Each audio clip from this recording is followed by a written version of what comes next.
Assalamualaikum, hörmətli qərindaşlar. Şərq Türkistan sürgündü hökuməti televiziyasının xəbərlər proqramısında görüşənləri qızğın qarşı alınız.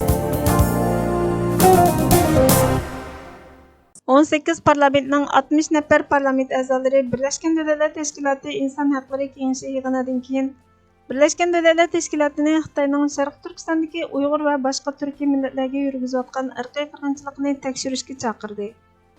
Parlament a'zolari Birləşmiş Dövlətlər Təşkilatı İnsan Hüquqları Komitetining Xitoyning Şərq Türkistondagi Uyg'urlarga yurgizayotgan irqiy qirg'inchilikni tekshirishni talab qilgan ochiq bayonotga imzo qo'ydi.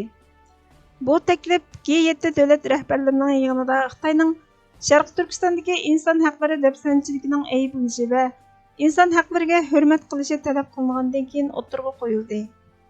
Xitoyning Angliyadagi bosh elchixonasi ayblashlarning o'rinsiz ekanligini aytdi.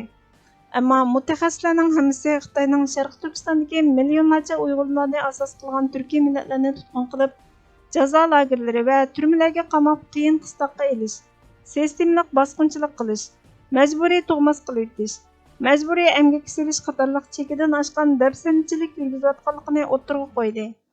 O'tgan yili 9-oyda 39 davlat Birlashgan Davlatlar Tashkilotida Xitoyning Şərq Türkistonda yurgizayotgan irqiy qirg'inchiligidan andish qilganligini aytdi. Bundan boshqa Xitoy virusining manbasi haqida xalqaro jamiyatning kuchli bosimiga duch kelmoqda. Uyg'ur, Tibet, Janubiy Mo'ng'ul, Hong Kong va Tayvan xalqiga vakillik qiladigan bir turkum tashviqotchilar dunyodagi 60 necha shaharda yig'ilish o'tkazib, dunyo rahbarlari, olimpik organlari va qo'llovchilarni Beijing 2022 yillik tanharakat musobaqasini boykot qilishga chaqirdi. Xalqaro olimpik kunda dunyoning har qaysi joylaridagi kishilar ittifoqlashib, Xitoyning 2022 yildagi Beijing olimpik tantarbiya musobaqasidan foydalanib, Uyg'ur xalqiga qartilgan irqiy qirg'inchilikni unutildirib, texmi kuchaytirish. Tibet, Janubiy Mong'oliyadagi bostirish, Hong Kongdagi inson huquqlari dafsanchiligi, Tayvanga jug'rafiyalik siyosiy besimni kuchaytirganligi to'g'risida o'rtaq uchurni yetkazdi. Yana bir tarafdan Los Anjelesdagi olimpik tantarbiya musobaqasining a'zolari olimpikning dunyoning har qaysi joylaridagi ko'chish, harbiylashish va demokratiyaning yemirilishini tezligiga ishongan bo'lg'achqa, ularni namoyish o'tkazdi. Ularning rasmiy to'rbatlarida bu o'yinlar va boshqa tanharakat katta faoliyatlarining mahalla va shaharni betonlashtirib, baylarni o'yin maydoni bilan ta'minlaydiganligiga ishonganligi ifodalandi. Kanada Baş ministri Justin Trudeau Xitoyning Kanadadagi burunqi yotoqliq maktabda yerlik bolalarning jasadi bayqalgan ahvolni tekshirish chaqirig'iga qattiq ochiqlandi. Ba'zi axborot vositalarining 28-may Angliyaning Kolumbiyadagi 1978-yilda taqalgan Kamlopes Hindiston turalg'i maktabida hatto 3 yoshlik bolalarni o'z ichiga olgan 215 bolaning jasadining qoldiqlarining topilganligini xabar qildi. Xitoyning Janvardagi Birlashgan Davlatlar Tashkilotida turishliq o'ymakining peshqadam amaldori Jang Duan kishilik huquq kengashida biz yerliklarga bo'libmi bolalarga qarshi ishlangan jinoyatlarning betaraf holda tekshirilib, javobgarlarning sudga tortilishiga va ziyonkashlikka uchraguvchilarga badal to'lashga chaqiriq qilamiz dedi. Jang bu bayonotni Rossiya, Belorussiya, Eron, Chaushyan, Suriya va Venezuela qatorliq g'arb davlatlari kishilik huquq dafsanchiligi bilan tanqidlagan o'zining ittifoqlash davlatlariga vakolatan o'qib chiqdi.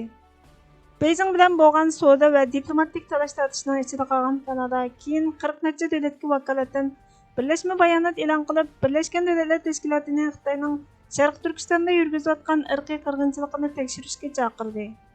Trudeau Sharq Turkistondagi irqiy qirg'inchilikni ayblab, Kanada Haqiqat va yarishtirish komiteti yerli xalqqa qilingan nachar muomalaga taqobil turish uchun xizmat qildi. Kanadaning o'tmishdagi jinoyatlarga bo'lgan mas'uliyatchanligi ochiq oshkora. Xitoyning Haqiqat va yarishish komiteti qayerda? Xitoydagi haqiqat zodi nima? dedi. Trudeau Ottavada muxbirga Xitoyning hatto o'zida mavjud masalalarni e'tirof qilmaydiganligini, shunga kanadaliklar va dunyodagi boshqa insonlarning Uyg'urlar uchun ovoz chiqaradiganligini aytdi.